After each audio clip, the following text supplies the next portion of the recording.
Hello students, in this video we will learn about the coordinate geometry. The coordinate geometry, it is a branch of a mathematics that studies the geometric shapes like points, lines and curves, right? So how are you going to find out the distance between the two endpoints? Yes, I'm talking about line segment. So line segment is basically, it has two fixed points, right?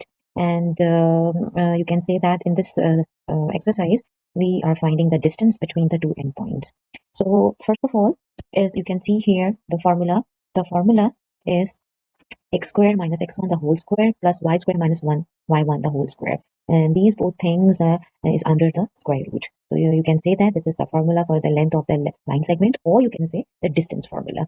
So here we have given, the question is here, the first question, find the length of the line segment joining each of the following pairs of the points. So we have here two pairs of the points. The first one, the C1, this is x1, sorry, and y1, right?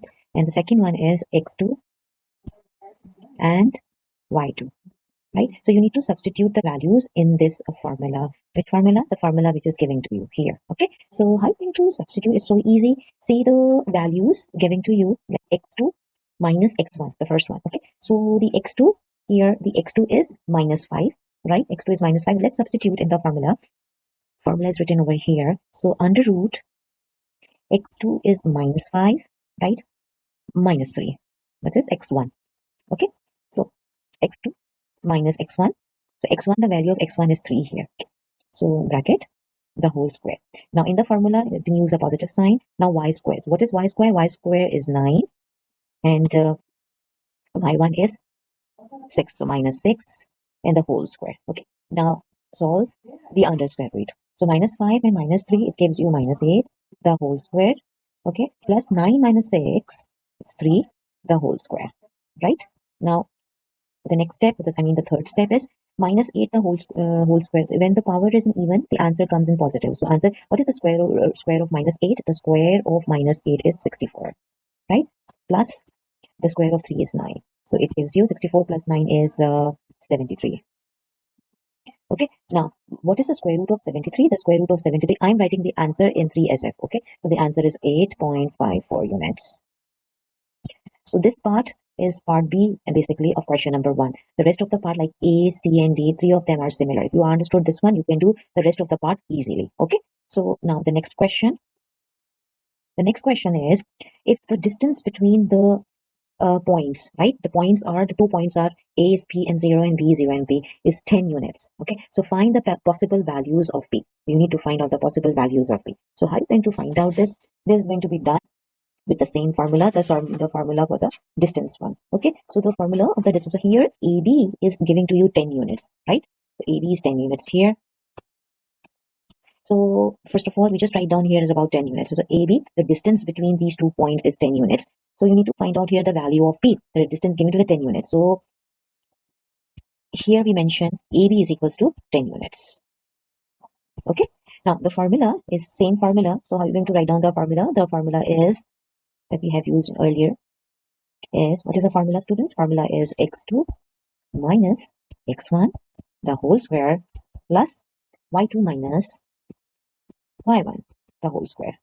Okay, and equals to, this is the distance and the distance is 10 units. Is 10 units, it means result. The result of this distance formula is 10 units. I'm writing 10 equals to 10 here, right? Now, as we know that, as I told you, A is P and 0. So P is basically x1, sorry, and y1.